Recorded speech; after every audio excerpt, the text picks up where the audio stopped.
Nous sommes aujourd'hui chez Thierry Paquet pour lui poser des questions sur le thème de l'écologie et de l'environnement sous son exploitation. Nous allons passer maintenant à la première question. Alors, que penses-tu de l'avenir de l'agriculture au niveau écologique sur ton exploitation? C'est une bonne question, je vous remercie de me la poser. Euh, Disons que l'exploitation a été conçue avec quand même des considérations écologiques assez poussées. Donc là, je ne sais pas vraiment dans quel sens je pourrais faire évoluer l'exploitation pour vraiment améliorer le bilan écologique.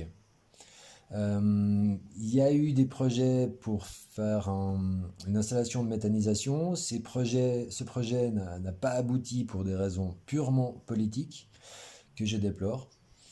En dehors de ça, on a développé le photovoltaïque. Il y a encore un petit peu de potentiel au niveau photovoltaïque et on est dans une zone où il pourrait y avoir un développement d'éoliennes sur une partie du domaine. Pour ce qui est de la gestion des engrais de ferme et des engrais du commerce, on essaye de faire une bonne application des engrais de ferme, mais avec un système d'injection du lisier dans le terrain, on pourrait améliorer l'efficience des engrais de ferme. C'est quelque chose qui est dans une phase de réflexion actuellement. Autrement, au niveau des cultures, on a très peu de cultures, juste un peu de maïs. On fait du maïs en bande fraisée afin de ménager le sol. Mais malheureusement, L'exploitation a été bio pendant 5 ans. Est-ce que ces 5 ans sont différentes de ce qui se passe aujourd'hui? alors non, finalement le management de l'exploitation est quasiment le même entre cette période bio et la période actuelle.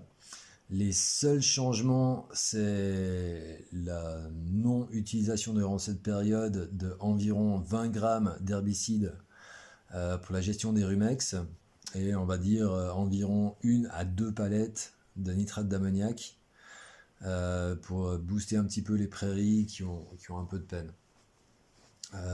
Durant la période où on était en bio, on faisait pas de maïs, maintenant on en fait un tout petit peu, mais ça c'est pas quelque chose de très important au niveau écologique. Ce que je dirais quand même, c'est que durant la période où on était en bio, on a vu que la productivité des prairies était d'une façon régulière en baisse, alors que finalement les carburants et l'ensemble des intrants qu'il fallait sur l'exploitation étaient les mêmes. Donc je n'ai pas l'impression que le fait d'être en bio permettait d'avoir un bilan écologique global meilleur qu'en étant en PER actuellement. Qu'est-ce que l'agriculture dans son ensemble pourrait faire pour être plus écologique? Je pense que nous, agriculteurs, avons pas mal d'axes sur lesquels on peut agir. Le premier auquel je pense, c'est l'utilisation des carburants. Le fait d'avoir des parcellaires éclatés, des parcelles éloignées, le fait de se croiser sur la route en tracteur, ça génère à la fois des coûts économiques et un coût écologique certain, tant au niveau du carburant que de l'énergie grise, l'usure des pneus, etc. Des remaniements parcellaires, des arrangements entre paysans permettraient de limiter ces impacts-là et aussi d'avoir un bon écho, enfin une meilleure image auprès de la population. Un deuxième point auquel je pense, c'est on reproche notamment aux bovins d'émettre des gaz à effet de serre.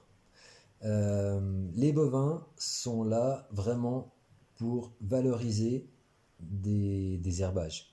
Les bovins doivent être nourris avec des herbages, avec des cultures intercalaires et aussi peu que possible avec du soja, avec des, des- des- des produits issus de grandes cultures.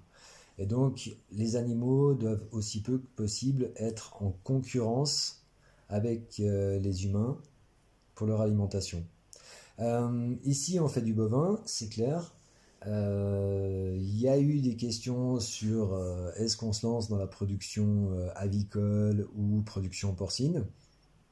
Non seulement j'étais pas vraiment intéressé par ce type de production, Mais c'est quelque chose qui me dérange, car les ovins, les porcins et tout ce qui est poulet et poule pondeuse sont en concurrence avec les humains d'après leur type d'alimentation.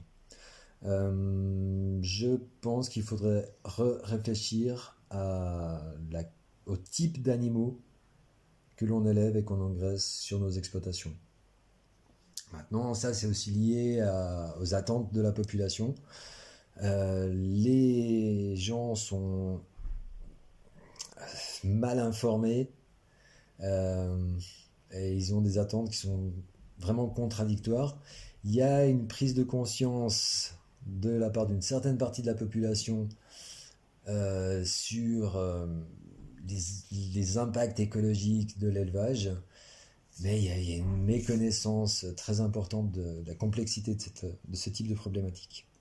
Je rajouterais qu'il y a dans l'agriculture encore un énorme potentiel au niveau de la méthanisation. Et c'est vraiment dommage qu'actuellement, il n'y ait plus tellement de projets qui soient en route. On avait donc un projet sur la commune ici. C'est une commune qui a un énorme potentiel pour ce qui est des effluents d'élevage. Et il n'y a rien qui se fait parce qu'il n'y a pas de volonté politique. Et puis, entre les agriculteurs, il n'y a pas non plus une capacité de travailler ensemble. C'est quelque chose qui est vraiment regrettable. Et puis au niveau de nos toits, on a aussi un grand potentiel pour faire des énergies renouvelables, essentiellement photovoltaïques, mais aussi du thermique. On peut faire du chauffage à distance, des choses comme ça. En dehors de l'agriculture, qu'est-ce qui pourrait être bénéfique au niveau de l'écologie? Je trouve très amusant actuellement, tout le monde parle d'écologie. C'est le grand thème, c'est le grand trend. Il y a une certaine partie de la population qui a une prise de conscience soudaine, mais au niveau des comportements individuels, on a quoi? On a des gens qui décident de quoi? De plus manger de viande, de manger du soja qui vient de l'autre bout de la planète, de bouffer des avocats qui viennent de l'autre bout de la planète. On marche vraiment sur la tête.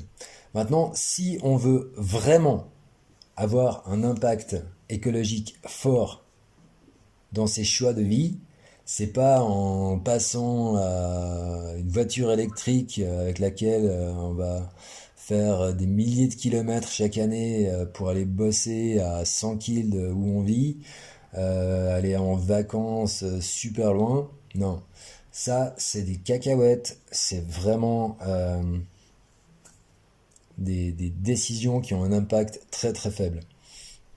Il faut vraiment que la société se pose la question de la démographie. Nous sommes beaucoup trop nombreux sur cette planète en fonction du niveau de vie que nous avons. C'est totalement illusoire d'imaginer que on va volontairement diminuer notre impact d'une façon très concrète. Peut-être que ici, on va réussir à stabiliser notre impact écologique en Europe. Mais tous les pays émergents ont une population qui désire avoir une meilleure qualité de vie. On va dans le mur. C'est totalement impossible. Il faudrait vraiment qu'il y ait une prise de conscience du fait que nous sommes 2 fois, 3 fois, 10 fois trop nombreux sur cette planète. J'ai pris la décision, pour des raisons personnelles, certes, mais aussi pour des raisons écologiques, de ne pas faire d'enfants. Et je prône vraiment, intensément, la décroissance démographique. Vous voulez faire quelque chose de vraiment pertinent pour l'écologie? Ne vous reproduisez pas. Merci bien Thierry pour avoir répondu à nos questions. Merci de nous écouter. Bonne journée.